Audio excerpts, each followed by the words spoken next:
السلام عليكم ورحمة الله وبركاته. الحمد لله رب العالمين، وأصلي وأسلم على أشرف الأنبياء والمرسلين نبينا محمد وعلى آله وصحبه أجمعين. أما بعد, on se retrouve par la grâce d'Allah Ta'ala et son bienfait une nouvelle fois pour une nouvelle séance d'exégèse des courtes sourates du Coran. Et on est arrivé à Surat al-Adiyat. On avait clôturé Surat al-Zalzala. Donc on va passer Inch'Allah Ta'ala à cette surah. Mais avant cela, j'aimerais rappeler Inch'Allah les comportements habituels qu'il est demandé d'observer sur ces diffusions. Premièrement, le fait que les commentaires qui sont hors sujet ne seront pas tolérés. Et si la personne abuse, elle sera automatiquement exclue de la diffusion. Voilà un qui en a fait les frais.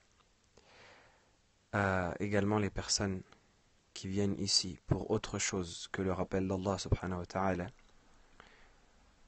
y compris le fait de commettre des désobéissances en faisant connaissance entre sexes opposés, seront automatiquement bannis, Inch'Allah.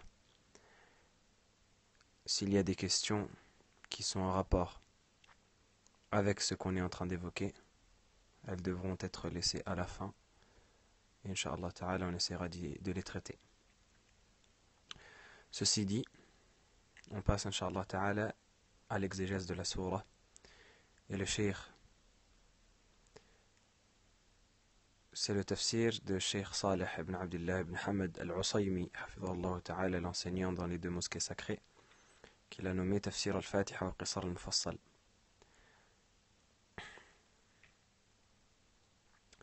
تفسير سورة العاديات. أعوذ بالله من الشيطان الرجيم. بسم الله الرحمن الرحيم. والعاديات ضبحا فالموريات قدحا فالمغيرات صبحا فأثرن به نقعا فوسطن به جمعا إن الإنسان لربه لكنود وإنه على ذلك لشهيد وإنه لحب الخير لشديد أفلا يعلم إذا بعثر ما في القبور وحصل ما في الصدور إن ربهم بهم يومئذ لخبير. Donc, comme d'habitude, la traduction, Inch'Allah, viendra au cours de l'explication de cette sourate. Donc le cheikh hafidhahullah ta'ala, il dit: أقسم الله تبارك وتعالى بالخيل الجاريات في سبيل الله فقال والعاديات ضبحا، أي العاديات عدوا بليغا قويا يصدر عنه الضبح وهو صوت نفسها في جوفها عند اشتداد عدوها. Donc Allah subhanahu wa ta'ala, il commence en jurant par plusieurs choses. Il jure premièrement par al-adiyat. Qu'est-ce que c'est que al-adiyat? Al-adiyat, c'est un pluriel en arabe qui vient du mot al-adou. Et qu'est-ce que c'est que al-adou? C'est le son que le cheval fait lorsque il court. Le son que le cheval fait lorsqu'il court, il halète. Il y a un son qui sort de sa bouche naam, par la respiration quand il court et qu'il est au galop. Et c'est cela al-adou. Donc ici Allah subhanahu wa ta'ala, il dit wal-adiyat, c'est-à-dire les chevaux qui halètent. Qui halètent, pourquoi? Parce qu'ils courent, ils galopent dans le sentier d'Allah subhanahu wa ta'ala au combat. Donc al-adiyat adwan balighan qawiyya yasduru anhu ad-dabh. Donc al-adu, ou plutôt astaghfirullah, c'est ad-dabh. J'ai confondu. C'est ad-dabh qui est le son qui est dans la gorge ou dans la bouche du cheval. Quant à al-adou, c'est le fait de courir. Al-adou, c'est le fait de galoper. Et de ce adou-là sort ce qu'on appelle ad-dabh, qui est le bruit par lequel, ou plutôt qui sort des chevaux lorsqu'ils allaitent. Allaitent bien sûr avec un H. Donc al-adiyat, c'est les chevaux qui courent, qui sont au galop, qui galopent. Donc al-adou, c'est le galop. Je corrige l'erreur que j'ai faite. Al-adou, c'est le galop. Et ad-dabh, c'est le fait d'halter. Donc lorsque le cheval, il a un adou qui est fort, il a un dabh qui est fort. Et Allah subhanahu wa ta'ala, il jure en disant wal-adiyati dabha, par les chevaux qui courent, en émettant ce dabh-là, qui est le son qui sort de leur gorge.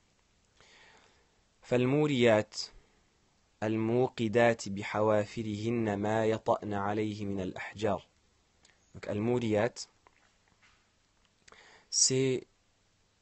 c'est-à-dire que Allah subhanahu wa ta'ala décrit ces chevaux-là en étant des chevaux qui émettent des étincelles lorsque leurs sabots, lorsqu'ils galopent, les chevaux ils galopent sur le sol et ils galopent sur ce qu'il y a sur le sol comme rochers, comme cailloux, etc. Et donc lorsque les sabots des chevaux qui sont faits de fer, ils viennent au contact du rocher, eh bien évidemment ça crée des étincelles. Et c'est cela qu'Allah subhanahu wa ta'ala décrit en disant Al-Muriyat. Al-Muriyat, c'est ceux qui font des étincelles, les chevaux qui font des étincelles avec leurs sabots, lorsque leurs sabots rentrent en contact pendant leur galop avec les rochers et les pierres qu'il y a sur le sol. Qadha. Donc al-Qadh, c'est ces étincelles-là, ces flammes-là qui sortent du sabot lorsque il vient en contact avec les pierres. فَتَقْدَحُ النَّارُ ويتوقد شررها من ضرب حوافرهن على إلى إذا عدون. Donc ces chevaux-là, lorsque leurs sabots ils rentrent en contact avec les rochers, eh bien ça crée des étincelles et c'est cela qu'Allah subhanahu wa ta'ala mentionne en disant فَالْمُورِيَاتِ قَدْحًا. Et ensuite Allah subhanahu wa ta'ala il jure une troisième fois par ces mêmes chevaux. Donc ici Allah subhanahu wa ta'ala dans les deux premiers versets il a juré par les chevaux. Les chevaux, premièrement, qui galopent en émettant un son. Deuxièmement, qui font des étincelles lorsque leurs sabots ils rentrent en contact avec le sol. Troisièmement, il va dire فَالْمُغِيرَاتِ صُبْحًا. Al-Mughirat, ay al-Mubaghitat al-A'da' bima yukrah. Al-Mughirat, aghar, le verbe aghar en arabe, ça signifie surprendre quelqu'un ou surgir sur quelqu'un.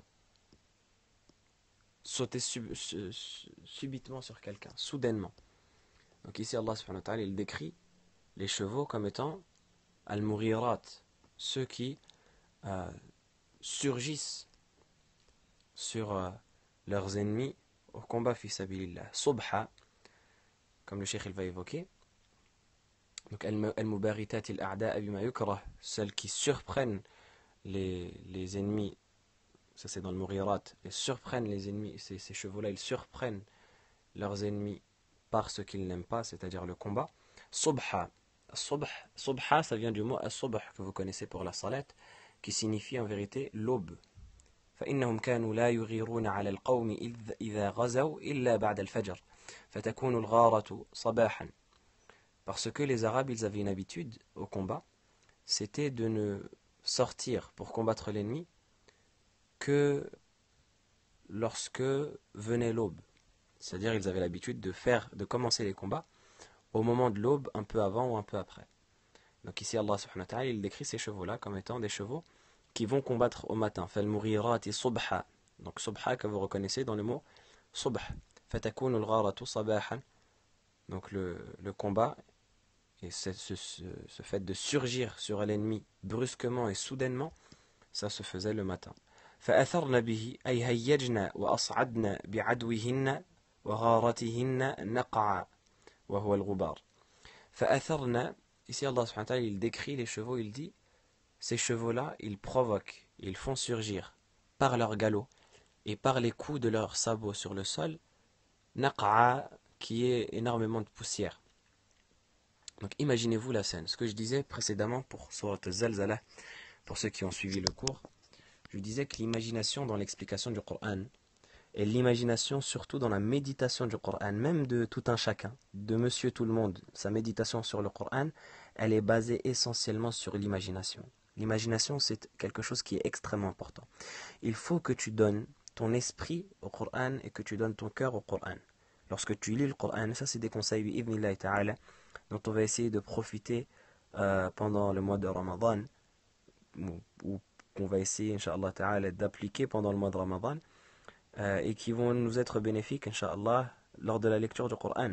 Vous savez que le mois de Ramadan, c'est le mois de la révélation du Coran, et le prophète sallallahu alayhi wa sallam, Jibril alayhi salam, il lui a enseigné le Coran chaque mois de Ramadan, et lorsque le prophète sallallahu alayhi wa sallam a vécu son dernier mois avant sa mort, Jibril lui a enseigné le Coran 2 fois, à 2 reprises.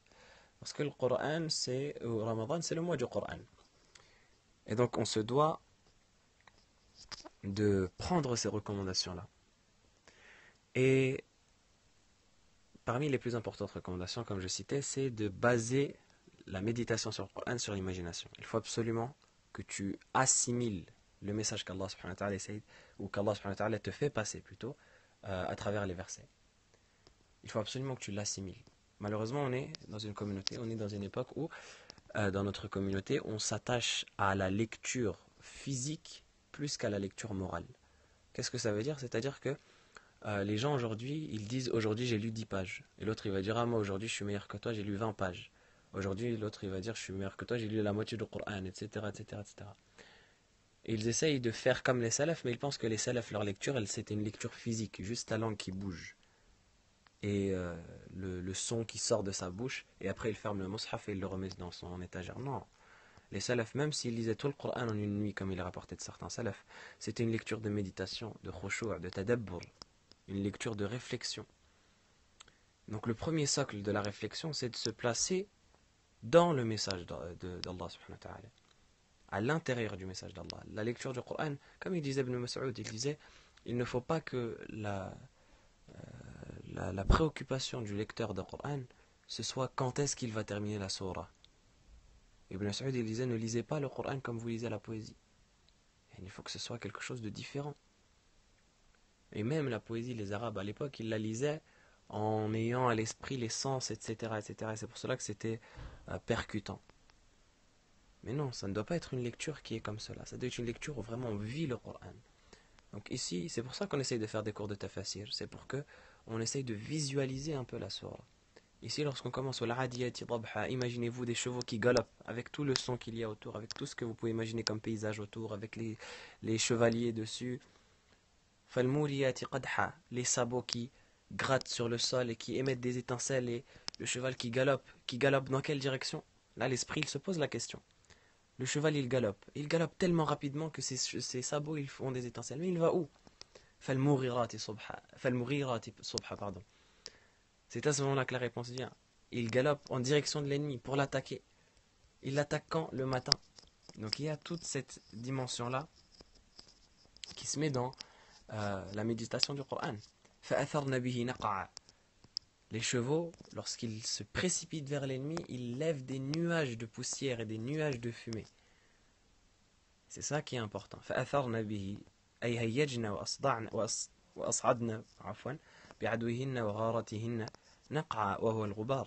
Donc par leur galop et par les coups de leurs sabots sur le sol, ils font lever des nuages de poussière. فوسطن به أي توسطن براكبهن جمعا وهم الأعداء الذين أغير عليهم. فوسطن, qu'est-ce que ça veut dire? Ça vient du mot wasat, que vous connaissez, qui est le milieu. فوسطن به جمعا. Le jama' c'est le groupe, qu'on peut utiliser aussi dans la grammaire comme pour désigner le pluriel. Donc c'est le groupe. Qu'est-ce qu'Allah subhanahu wa ta'ala ici nous dit? Il nous dit que ces chevaux-là, après avoir galopé, levé des nuages de poussière et émis des étincelles, etc., eh bien, ils s'introduisent en plein milieu de leurs ennemis. Et ça montre à quel point les chevaliers et les cavaliers, j'ai dit chevaliers tout à l'heure, pardon, les cavaliers, c'est la fatigue, les cavaliers sont courageux, parce qu'ils rentrent au plein cœur des troupes ennemies. Et ça, inévitablement, en particulier pour un arabe de l'époque du prophète sallallahu alayhi wa sallam, mais même pour une personne lambda, c'est-à-dire que même par la fitra, inévitablement, ça ouvre le cœur, yani ça nourrit l'esprit, ça donne une vivacité à l'esprit qui est importante pour la suite qui vient. Ça ouvre l'esprit et ça donne vraiment, ça fait battre le cœur pour la personne qui médite ces versets à leur juste valeur, en particulier pour un arabe de l'époque qui savait ce que c'était, qui avait déjà vécu des situations pareilles. C'est tellement bien décrit, c'est tellement bien expliqué que rien qu'en lisant ces versets, on a le cœur qui bat normalement. Il y a de l'adrénaline qui nous survient à l'esprit et on est directement éveillé pour capter le message qui suit. Donc, Al-Jama' qu'ici Allah subhanahu wa ta'ala décrit, c'est les ennemis au milieu desquels les chevaux s'introduisent. Allah subhanahu wa ta'ala, le cheikh, pardon, afwan, il dit, hafidhahullah ta'ala, والقسم بالخيل على تلك الأوصاف لأجل التهويل وترويع المشركين بما أعد لهم من الجهاد وآلته. Donc ici Allah subhanahu wa ta'ala, il dit, le cheikh, il jure par al-khayl, par ces chevaux-là, qui sont des chevaux forts, des chevaux puissants, guidés par des cavaliers courageux qui n'hésitent pas à s'introduire dans le plein milieu des troupes ennemies. Eh bien, Allah subhanahu wa ta'ala, il jure par ces chevaux-là. Pourquoi ? Pour nous faire peur. Pour nous faire peur. Pour motiver les croyants, d'une part, et pour faire peur aux désobéissants et aux mécréants. Pour terroriser les polythéistes, par ce qui leur a été prévu par la religion d'Allah subhanahu wa ta'ala, comme combat et comme armes pour combattre leur batil, que ce soit les armes physiques ou les armes morales, mais dans tous les cas, ces versets-là, ils viennent pour les terrifier et montrer la suprématie de la religion d'Allah subhanahu wa ta'ala sur toutes les autres religions. Donc Allah subhanahu wa ta'ala ici, il motive, il effraie, et donc c'est quelque chose qui est extrêmement fort. En quelques versets, le message déjà qui est transmis dans ce peu de versets est un message qui est très fort et très profond. Imaginez-vous un des polythéistes de l'époque du prophète sallallahu alayhi wa sallam, avant d'avoir une bataille avec le prophète sallallahu alayhi wa sallam, qui entend ces versets. وَالْعَادِيَاتِ ضَبْحًا فَالْمُورِيَاتِ قَدْحًا فَالْمُغِيرَاتِ صُبْحًا فَأَثَرْنَ بِهِ نَقْعًا فَوَسَطْنَ بِهِ جَمْعًا. Et on pourrait parler même de la construction des versets au point de vue sonore, au point de vue de la sonorité, au point de vue de l'enchaînement, c'est également un des signes du miracle du Coran. Le fait que même la sonorité, elle frappe. On pourrait parler de tous les aspects de ces versets-là. C'est quelque chose qui, normalement, pour une personne qui comprend le Coran, je dirais pas à sa juste valeur, parce que personne ne peut le comprendre à sa juste valeur, mais qui comprend un minimum le Coran, ces versets-là, ils lui transpercent le cœur. Que ce soit une personne qui soit croyante, ou une personne qui ne le soit pas. Donc imaginez-vous un des polythéistes qui entend ça à l'époque du prophète, sallallahu alayhi wa sallam, sa réaction. Et c'est ainsi que vous comprendrez la beauté et la grandeur du Coran. Donc comme on a dit dans les assises précédentes, par contre, Allah subhanahu wa ta'ala ici, il commence la sourate en jurant. Il commence la sourate par un qasam. Le qasam, on a dit en langue arabe, le fait de jurer, on jure par quelque chose et pour quelque chose. On jure quelque chose et on jure quelque chose. Donc pour quelque chose et par quelque chose, et pour quelque chose. Les Arabes, ils ne jurent jamais pour rien. À chaque fois qu'il y a un serment qui est fait, il y a ce qu'on appelle jawab al-qasam, qu'il faut chercher. Donc par quelque chose, on a mentionné qu'Allah subhanahu wa ta'ala, il jure par les chevaux. Pour quelque chose, pourquoi est-ce qu'Allah subhanahu wa ta'ala jure? Pour quel sens est-ce qu'Allah subhanahu wa ta'ala jure? Le cheikh il dit وجواب القسم هو قوله إن الإنسان لربه لكنود أي لكفور لنعمة ربه. La réponse à ce serment,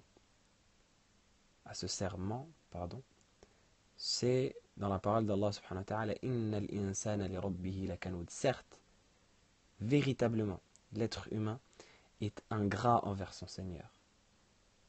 Est ingrat envers son Seigneur. C'est-à-dire, il est ingrat envers les bienfaits de son Seigneur. Allah subhanahu wa ta'ala, il nous donne des bienfaits et on ne le remercie pas.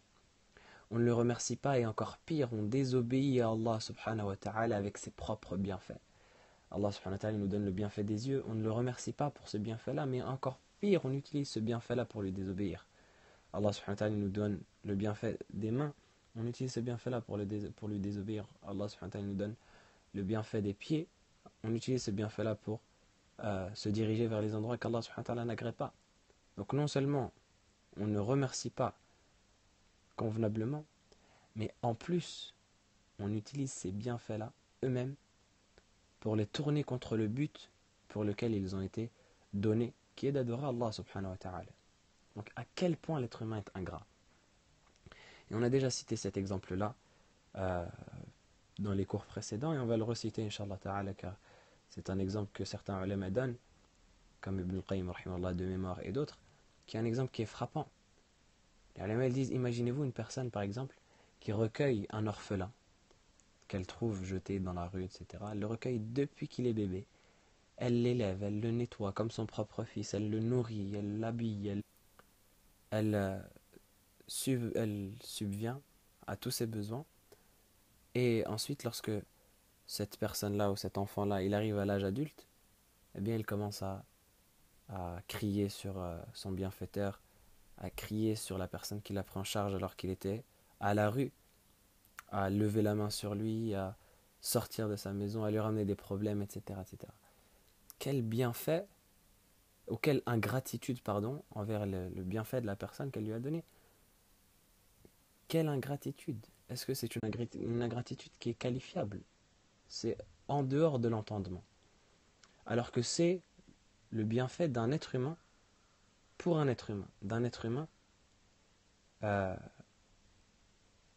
envers un être humain. Alors que dire du bienfait d'Allah subhanahu wa ta'ala qui nous a créé de l'adam, qui nous a créé du néant. Est-ce que vous m'entendez? Est-ce que c'est bon? Alhamdulillah. Donc je disais, Innal insana li rabbihi lakanud. Certes, l'être humain est ingrat envers son Seigneur. Je disais, les ulama donnent comme exemple une histoire, je vais l'abréger bien sûr, d'une personne. Imaginons une personne qui recueille un enfant, bébé, orphelin dans la rue, qui l'élève, qui l'éduque, qui lui donne à manger, qui le donne à boire, qui le nourrit comme son propre enfant, qui l'éduque comme son propre enfant, qui lui finance ses études, etc. Et quand il arrive à l'âge adulte, eh bien il se retourne contre lui. Il se retourne contre lui, il commence à lever la main sur lui. Il commence à vociférer sur lui, il commence à le sortir de sa propre maison, imaginons. Il commence à lui ramener des problèmes, etc. Quelle ingratitude que celle-là. Quelle ingratitude. Est-ce que c'est une ingratitude qui peut être qualifiée? Aslan. C'est une ingratitude qui dépasse l'entendement. Alors que ça, c'est le bienfait d'une personne, d'un être humain, pour un être humain. C'est-à-dire qu'il ne l'a pas créé, et simplement il s'est occupé de lui. Alors que dire du bienfait d'Allah subhanahu wa ta'ala, qui nous a créé du néant, qui nous a tout donné. Et on ose, après cela, lui désobéir avec ses propres bienfaits. Vous comprenez alors pourquoi est-ce qu'Allah subhanahu wa ta'ala dit Innal insana li rabbihi lakanud. Ici, on a plusieurs types d'accentuation, plusieurs types d'affirmation, ce qu'on appelle tawkid. On a inna déjà, inna qui signifie certes, véritablement. Allah subhanahu wa ta'ala, il appuie le sens. Al-insan li rabbihi lakanud. Taqdim haqqu ta'khir fi al-hasr. Il est certes envers son Seigneur, uniquement, exclusivement, ce qui appuie également, d'une part, le tawkid. Lakanud, avec le lam ici, ça implique également l'accentuation. C'est comme si on disait, véritablement, l'être humain est certainement envers son Seigneur ingrat. Le verset, il est énormément appuyé pour montrer à quel point, justement, les personnes qui désobéissent à Allah subhanahu wa ta'ala sont ingrates. Et ça, on parle d'une personne qui reconnaît Allah, qui reconnaît l'existence d'Allah, mais qui lui désobéit. Alors que dire d'une personne qui ne reconnaît même pas l'existence de son Créateur? Si on reprend l'exemple de la personne qui était orphelin, imaginez qu'elle ne reconnaît même pas qu'une personne les recueillit et les nourrit. Elle dit tout ça, ça vient de moi, c'est moi qui me suis fait tout seul. C'est inqualifiable, on ne peut même pas décrire cela par des mots. Donc imaginez maintenant la situation de l'athée, qui ne reconnaît même pas son Seigneur.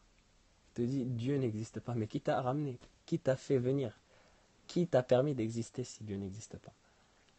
Imaginez à quel point l'ingratitude elle est poussée à son paroxysme. Elle est exacerbée. Comme je dis, ça dépasse l'entendement. On ne peut même pas qualifier cela. Innal insana li rabbihi lakanud. Et Al-Hassan al-Basri, rahimahullah ta'ala, lorsqu'il expliquait ce verset, il disait Innal insana li rabbihi lakanud. Certes, l'être humain est ingrat envers son Seigneur. Qu'est-ce que ça signifie? Ça signifie que ya'uddu an-niqam wa yansa an-ni'am. L'être humain, il compte les épreuves, il compte les calamités et il oublie les bienfaits. Qu'est-ce que ça veut dire? Ça veut dire qu'Allah subhanahu wa ta'ala lui donne des milliers et des milliers de bienfaits. Ne serait-ce que dans son corps, le fait que son corps fonctionne convenablement, le fait qu'il puisse respirer, le fait qu'il puisse voir, le fait qu'il puisse manger, le fait qu'il n'ait pas de maladie grave, qu'il le condamne à un lit d'hôpital, ou qu'il le condamne à ne plus jamais voir le soleil, ou qu'il le condamne à ne plus jamais pouvoir manger avec sa bouche. Déjà, rien que les bienfaits qu'on a dans le corps, on pourra en citer des milliers, des milliers, des milliards et des milliards. Alors, on ne parle pas du bienfait de l'épouse, du bienfait du travail, du bienfait de la subsistance, du bienfait de la nourriture, du bienfait de la boisson, du bienfait de voyager, etc., etc. Ça, il ne le compte pas. Mais dès qu'il a un problème, dès qu'il a une épreuve, dès qu'il a une calamité, dès qu'il a une situation difficile qu'il touche, une tristesse, une peine, eh bien, il commence à se retourner contre son Seigneur. Et pourquoi est-ce que j'ai ça? Et pourquoi est-ce que Dieu me fait ça? Et qu'est-ce que j'ai fait au bon Dieu, comme ils disent, hein? On connaît ces paroles. Et qu'est-ce que j'ai fait à Dieu? Et de toute façon, Dieu m'aime pas. Et moi, je vais abandonner la religion parce que ça m'amène que de la tristesse. Et subhanallah. Et tous les bienfaits qu'Allah il t'a donnés, ils sont passés où? Tous les bienfaits, ne serait-ce que le fait que tu puisses profiter de choses que tu n'as même pas créées en partant de ton corps. Mais oublions ton corps. Imaginons que ton corps, c'est toi qui l'as créé. Imaginons. Bien sûr, c'est complètement faux, mais imaginons, partons de ce postulat, tout ce qu'il y a autour de toi, la terre sur laquelle tu marches, les arbres desquels tu manges, les rivières desquelles tu bois, le soleil duquel tu profites, le ciel que tu contemples, la lune qui t'éclaire la nuit, toutes ces choses-là. Qui est-ce qui te les a ramenées? Et il ose te dire parce que une calamité l'a touché, parce que son téléphone s'est cassé, ou parce que des fois c'est des âneries tellement stupides qu'elles font rire. Son téléphone s'est cassé. Il a fait un accident avec sa voiture. Il a divorcé de sa femme. Quoi encore? Il a perdu de l'argent. Il commence à dire pourquoi le bon Dieu me fait ça, pourquoi. Subhanallah. Quand tu reçois les bienfaits, tu ne dis pas pourquoi. Mais quand on te met à l'épreuve, là tu commences à dire pourquoi. Eh bien réveille-toi et fais-toi une introspection et tu verras pourquoi. Tu trouveras la réponse de pourquoi. Donc c'est par cela que le Hassan al-Basri il expliquait ce verset. C'est une explication qui est lourde de sens et qui montre une part et une facette du sens de ce verset. Innal insana li rabbihi lakanud. L'être humain est ingrat envers son Seigneur. C'est un postulat. Et également, et on peut tirer également comme profit, et ça c'est une faïda, un enseignement bénéfique que je me permets de transmettre en particulier aux itinérants en langue arabe, ceux qui étudient la langue arabe, c'est que cette phrase-là, c'est une jumla ismiya, c'est une phrase nominale. Et la jumla ismiya, en arabe, tufidu thubut wal istiqrar. C'est un type de phrase qui implique que la caractéristique reste et demeure comme elle est évoquée. Alors que al-jumla al-fi'liya tufidu tajaddud wal huduth. Une phrase verbale, elle implique le renouvellement et le fait que la chose se passe dans un espace-temps restreint, etc. Alors que la jumla ismiya, la phrase nominale, étant donné qu'elle est dénuée de tout sens de temps en général, bien sûr, si on ne cite pas les nawasir qui rentrent, etc. Mais elle implique al-thubut wal-istiqrar. Elle implique le fait que la phrase, elle reste ainsi. Donc qu'est-ce qu'on veut dire par cela? On veut dire que la caractéristique ici Allah subhanahu wa ta'ala évoque, c'est une caractéristique qui reste intrinsèque à l'être humain, qui reste collée à l'être humain, de laquelle l'être humain ne peut se défaire. Innal insana li rabbihi lakanud. Tu es ingrat. Tu ne pourras, quoi que tu fasses, même si tu te sacrifies toi-même pour Allah subhanahu wa ta'ala, tu sacrifies ta vie pour Allah, tu ne pourras pas le remercier comme il se doit. Et comme il est rapporté dans certains récits, qu'il y a un ange qu'Allah subhanahu wa ta'ala a créé. Et peu importe l'authenticité de ce récit ou pas, mais le sens et la hikmah est belle. Il y a un ange qu'Allah subhanahu wa ta'ala a créé ou recréé qui est prosterné du moment où Allah subhanahu wa ta'ala l'a créé. Jusqu'au jour de la résurrection, il sera prosterné toute sa vie.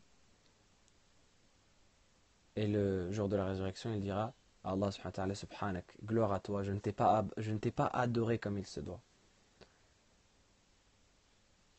Et pour celui qui veut plus de sens à ce niveau-là, qu'il revienne vers le verset où Allah subhanahu wa ta'ala dit وَمَا قَدَرُ اللَّهَ حَقَّ قَدْرِهِ وَمَا قَدَرُ اللَّهَ حَقَّ قَدْرِهِ. Ils n'ont pas estimé Allah à sa juste valeur.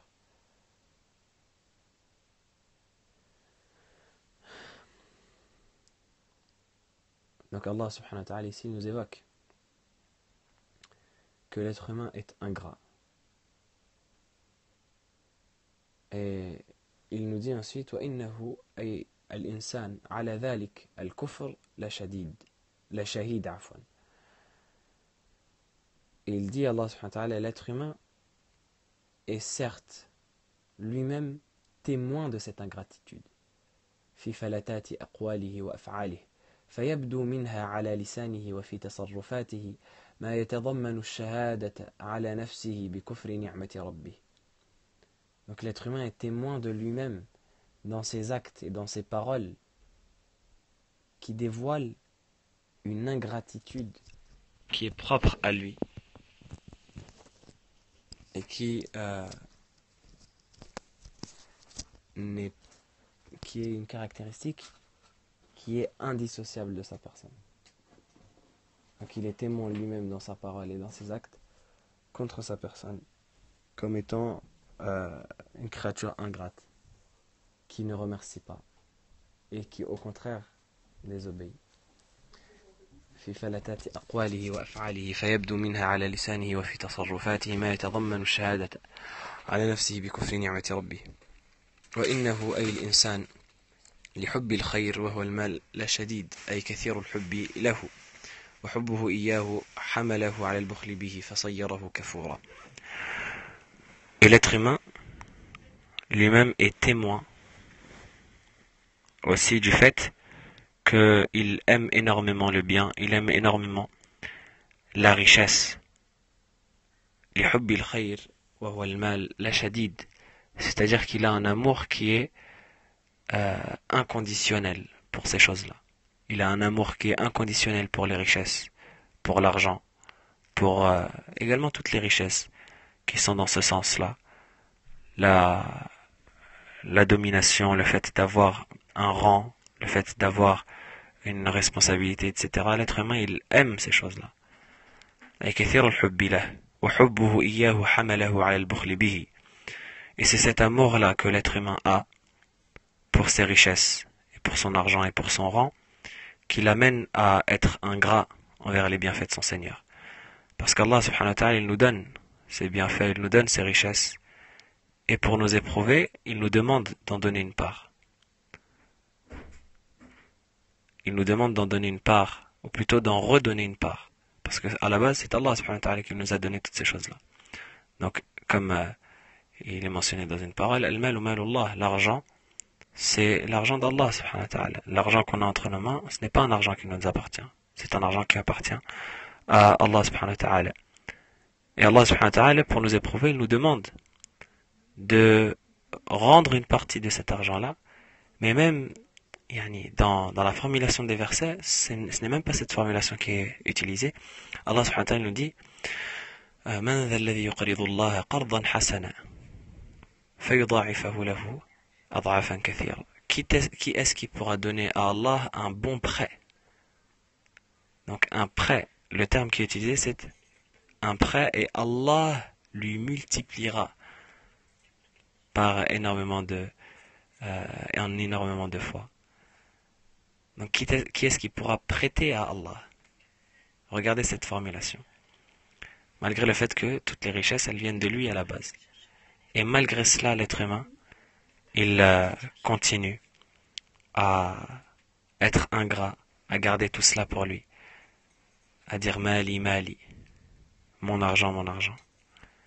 Comme le prophète sallallahu alayhi wa sallam dit, comme on va le voir Inch'Allah ta'ala dans les sourates qui suivent, il dit, est-ce que ton argent, c'est ce que tu as mangé et que tu as évacué, ou est-ce que ton argent c'est ce que tu as habillé, ce par quoi tu t'es habillé et que tu as déchiré, tes vêtements que tu as mis et que tu as usés? Est-ce que c'est cela ton argent? Ton véritable argent, la véritable chose qui va te rester, ce n'est pas ce que tu as entre tes mains. Comme Allah subhanahu wa ta'ala il dit, ma indakum yanfad, ma inda Allahi baq. Tout ce qui est auprès d'Allah, ça restera éternellement, alors que ce qui est entre vos mains et ce qui est chez vous disparaîtra. Tout ce qui est entre vos mains, ça disparaîtra. Les générations nous ont précédés. Pharaon avec ses richesses, Qarun avec ses richesses. Qarun c'était un homme qui avait tellement de richesses qu'Allah subhanahu wa ta'ala nous dit إن قارون كان من قوم موسى فبغى عليهم وآتيناه من الكنوز ما إن مفاتحه لتنوء بالعصبة أولي القوة. Qarun c'est un homme qui était à l'époque de Moussa et qui est devenu tyrannique. Pourquoi? Parce qu'Allah subhanahu wa ta'ala il lui a donné tellement de richesses. Ses trésors étaient tellement conséquents, tellement énormes et immenses que Allah subhanahu wa ta'ala dit Ma inna mafatihahu latanu bil usbati ulil quwwa. Les clés de son trésor, les clés de ses trésors, elles étaient tellement immenses. On parle juste des clés. Elles étaient tellement immenses que un groupe de personnes fortes ne pouvait pas les porter. On parle juste des clés. Alors imaginez les trésors. Et Qarun, il a été englouti dans la terre. Lorsqu'il est sorti en se pavanant devant le peuple de Bani Israël, en montrant ses richesses, pour que les gens l'admirent, et pour que les gens le convoitent, eh bien Allah subhanahu wa ta'ala, il a ouvert la terre et il l'a englouti à l'intérieur, lui et sa demeure. Il n'a pas eu de groupe qui pouvait le sauver du décret d'Allah. Donc ça montre que la richesse qui est entre nos mains, ce n'est pas une richesse qui va rester. C'est quelque chose qui va disparaître. Mais c'est la richesse qu'on va rendre à Allah subhanahu wa ta'ala qui va nous rester. Comme Allah subhanahu wa ta'ala, il nous dit, dans le verset qu'on a cité, فَيُضَاعِفَهُ أَضْعَافًا كَثِيرًا. فَيُضَاعِفَهُ أَضْعَافًا كَثِيرًا. Il le multiplie en de très nombreuses fois. Et le prophète sallallahu alayhi wa sallam, il nous dit dans un hadith, lorsque la personne, elle donne une sadaqa, إذا تصدق أحدكم من كسب طيب ولا يقبل الله إلا طيبا. Lorsque l'être humain, il donne une sadaqa venant d'une bonne subsistance, d'un argent qui est licite, et Allah n'accepte que ce qui est licite, ce qui est bon. Allah subhanahu wa ta'ala, ما من أحد يتصدق بصدقة من كسب طيب ولا يقبل الله إلا طيبا إلا أخذها الرحمن بيمينه, sans que le tout miséricordieux ne la reçoit et réceptionne dans sa main droite. Et ensuite il l'a fait grandir et grandir et grandir et grandir jusqu'à qu'elle devienne, le jour de la résurrection, l'équivalent d'une montagne, alors qu'à la base c'était une petite sadaqa. Et le jour de la résurrection, la personne elle vient et elle dit Ya Rab, je n'ai pas donné tout ça. Et Allah subhanahu wa ta'ala dit si tu as donné cela, tu as donné telle somme et on l'a fait grandir et grandir et grandir jusqu'à que elle soit devenue ce que tu vois. Et c'est pour cela que le prophète sallallahu alayhi wa sallam, dans un hadith, il disait qui d'entre vous préfère l'argent de ses héritiers à son argent? Et les compagnons ont dit Ya Rasulallah, il n'y a pas personne parmi nous sans qu'il ne préfère son argent à l'argent de ses héritiers. Personne ne va préférer l'argent de ses héritiers. Les héritiers ils profitent de ton argent lorsque tu meurs, donc évidemment que tu ne vas pas préférer leur argent à ton argent à toi, duquel tu peux profiter le moment présent. Le prophète sallallahu alayhi wa sallam a dit votre argent, véritablement, c'est ce que vous donnez pour vous-même le jour de la résurrection. C'est-à-dire ce que vous donnez pour vous-même en sadaqa pour le retrouver le jour de la résurrection. Quant à l'argent que vous gardez, que vous conservez dans vos trésors et aujourd'hui dans vos banques, etc., eh bien ça c'est l'argent de vos héritiers. Parce que vous allez mourir et vous allez le laisser à vos héritiers. Donc tout ce que tu vas garder pour toi, il va disparaître. Et tout ce que tu vas donner, ça va rentrer dans le livre de l'éternité. Donc il dit, c'est cet amour-là inconditionnel pour l'argent qui fait que l'être humain est considéré comme un ingrat.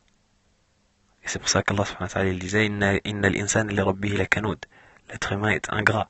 Parmi les causes de son ingratitude, le fait que lorsque Allah lui donne de la subsistance, eh bien il prend cela pour son argent à lui, il oublie que c'est l'argent d'Allah. Et Allah subhanahu wa ta'ala, il termine la sourate en mettant en garde toute personne qui aurait ces caractéristiques-là d'ingratitude et de mécréance au final. Parce que c'est des caractéristiques de mécréance. C'est des caractéristiques d'une personne. Quand bien même on ne dit pas que la personne qui préfère son argent et ne veut pas le donner à Allah, pour Allah subhanahu wa ta'ala, c'est une personne qui n'est pas musulmane ou qui est mécréante. Non. Mais on dit qu'elle ressemble à une personne qui ne croit pas en Allah et au jour dernier. Parce qu'on questionne cette personne, on lui dit, est-ce que tu crois en Allah et au jour dernier? Si elle y croit, elle sera obligée de dire oui. Est-ce que tu crois que la promesse d'Allah est vérité? Si elle y croit, elle sera obligée de dire oui. Est-ce que tu crois au fait que le prophète sallallahu alayhi wa sallam a dit Ma naqasat sadaqatun min mal, il n'y a pas aucune aumône n'a fait diminuer de richesse. L'aumône ne fait pas diminuer la richesse. Est-ce que tu crois qu'Allah subhanahu wa ta'ala il a promis de multiplier l'aumône que tu vas donner pour lui? Et s'il dit oui, eh bien on lui dit pourquoi est-ce que tu n'agis pas en conséquence? S'il n'agit pas en conséquence, son acte il ressemblera aux actes des gens de la mécréance. Donc Allah subhanahu wa ta'ala, pour mettre en garde contre ces caractéristiques-là, il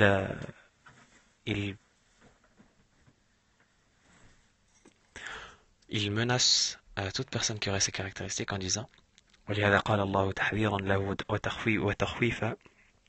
Allah subhanahu wa ta'ala il dit pour mettre en garde et pour faire peur à toute personne qui aurait ces caractéristiques أفلا يعلم هذا الكفور عن عقابه إذا بعثر ما في القبور أي أثير ما فيها وأخرج الله الأموات منها وحصل ما في الصدور فجمع وأحصي ما فيها من كمائن الخير والشر إن ربهم بهم يومئذ لخبير. Donc Allah subhanahu wa ta'ala il dit, ne sait-il pas, cet ingrat, n'a-t-il pas eu connaissance, cette personne-là qui est pleine d'ingratitude, à propos de son châtiment qui lui est préparé. إِذَا بُعْثِرَ مَا فِي الْقُبُورِ, lorsque ce que contiennent les tombes sera expulsé. Et أُثِيرَ مَا فِيهَا, c'est-à-dire le moment où tout ce qu'elles contiennent sera expulsé, sera sorti de terre et qu'Allah subhanahu wa ta'ala il sortira les morts de sous la terre. وَحُصِّلَ مَا فِي الصُّدُورِ, et que sera rassemblé tout ce que contiennent les poitrines. De la même manière que ce que contient la terre, de la même manière que ce que contient la terre sera sorti, également ce que contiennent les poitrines sera sorti. Donc ce que contient la terre, c'est ce qui est physique, et ce que contiennent les poitrines, c'est ce qui est moral. Tout cela sera sorti et sera exposé le jour de la résurrection. Tout ce que ces poitrines-là contiennent, comme bien, comme mal, eh bien sera rassemblé, sera exposé devant Allah subhanahu wa ta'ala, le Seigneur des mondes, pour le jour du jugement. Inna rabbahum bihim yawma idhil khabir. Et ce jour-là, le jour du jugement, leur Seigneur sera parfaitement connaisseur. 2. Leur Seigneur les connaîtra parfaitement, ces personnes-là qui seront exposées. Ay muttali'un ala a'malihim wa mujazihim 'alayha wa khassa khubrahu bi yawm al-qiyamati hina تبعثر القبور ويحصل ما في الصدور مع أنه خبير بهم في كل وقت لأن المراد الجزاء بالأعمال الناشئ عن علم الله بهم واطلاعه عليهم. Donc on a dit dans ce verset, Allah subhanahu wa ta'ala il dit Allah est parfaitement connaisseur de ce qu'ils ont fait le jour de la résurrection. Personne ne pourrait nous dire Allah subhanahu wa ta'ala il ne connaît pas ses serviteurs que le jour de la résurrection, mais il connaît ses serviteurs en tout temps, tous les jours qui sont passés de la vie de l'être humain. Allah subhanahu wa ta'ala il savait déjà ce qu'il allait faire. Donc la connaissance d'Allah subhanahu wa ta'ala ne s'arrête pas au jour de la résurrection. Mais ici Allah subhanahu wa ta'ala il mentionne spécialement le jour de la résurrection et la connaissance des actes des serviteurs et la rétribution que les serviteurs auront en fonction de leurs actes, le jour de la résurrection. Pourquoi? Parce que c'est ce jour-là dans lequel ce que contiennent les tombes sera expulsé et ce que contiennent les poitrines sera dévoilé, et toute personne sera jugée selon ses actes, et toute personne, ses actes seront exposés, et Allah subhanahu wa ta'ala il parlera à toute personne en aparté, comme dans le hadith où le prophète sallallahu alayhi wa sallam dit ma minkum min ahadin illa sayukallimuhu rabbuhu laysa baynahu wa baynahu turjuman. Il n'y a pas l'un d'entre vous, pas une personne parmi vous, sans que son Seigneur lui parlera en aparté, sans qu'il y ait entre lui et entre son Seigneur d'interprète. فينظر أيمن منه فلا يرى إلا ما قدم وينظر أشأم منه فلا يرى إلا ما قدم وينظر تلقاء وجهه وينظر أمامه فلا يرى إلا النار تلقاء وجهه فاتقوا النار ولو بشق تمرة.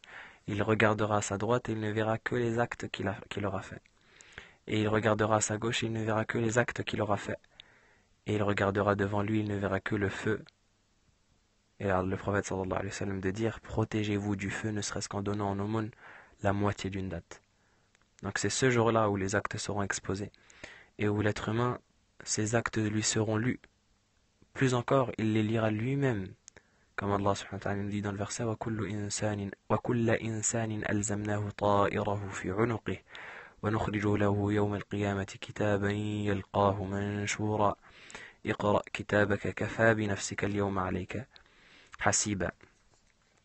Allah subhanahu wa ta'ala il a dit dans le verset toute personne nous avons attaché son livre à son cou, le livre de ses actes nous l'avons attaché à son cou, et le jour de la résurrection il trouvera ce livre-là qui contient ses actes exposés devant lui, et il lui sera dit lis ton livre, lis le livre qui contient tes actes, lis tes actes que tu as commis qui ont simplement été notés pour toi. Kafa bi nafsika al-yawma alayka hasiba, tu te suffis à toi-même aujourd'hui comme juge. Toi-même tu te suffis à ta propre personne comme juge. Comme Allah subhanahu wa ta'ala nous dit dans le hadith al-Qudusi. Il nous dit ya ibadi innama hiya a'malukum uhsiha lakum. Ô mes serviteurs, ce ne sont que vos actes que je rassemble pour vous et que je note pour vous. Faman wajada khayra falyahmadillah. Celui qui trouve un bien, qu'il remercie Allah, parce que c'est Allah qui permet à ses serviteurs de faire le bien. وَمَنْ وَجَدَ غَيْرَ ذَلِكَ فَلَا يَلُومَنَّ إِلَّا نَفْسَهُ. Et celui qui trouve autre que cela, qu'il ne s'en prenne qu'à lui-même. Parce qu'Allah subhanahu wa ta'ala lui a montré le chemin du bien. Et lui a montré la voie de la guidée. Et il ne l'a pas suivi. Il lui a montré le chemin de l'obéissance et il lui a désobéi. Alors qu'il ne s'en prenne qu'à lui-même. Donc, ce qui est voulu par la connaissance ici dans Inna rabbahum bihim yawma idhin lakhabir, leur Seigneur les connaîtra parfaitement ce jour-là, le jour de la résurrection, c'est la connaissance sur laquelle, ou plutôt qui est prise comme base par la rétribution qu'Allah subhanahu wa ta'ala donnera à chacun le jour de la résurrection. Au nom d'Allah subhanahu wa ta'ala, qu'il nous permette d'avoir chacun une bonne fin et qu'il nous permette de suivre le chemin de la guidée. هذا والله أعلم وصلى الله وسلم وبارك على نبينا محمد وعلى آله وصحبه أجمعين سبحانك اللهم وبحمدك أشهد أن لا إله إلا أنت أستغفرك وأتوب إليك سبحان ربك رب العزة عما يصفون وسلام على المرسلين والحمد لله رب العالمين.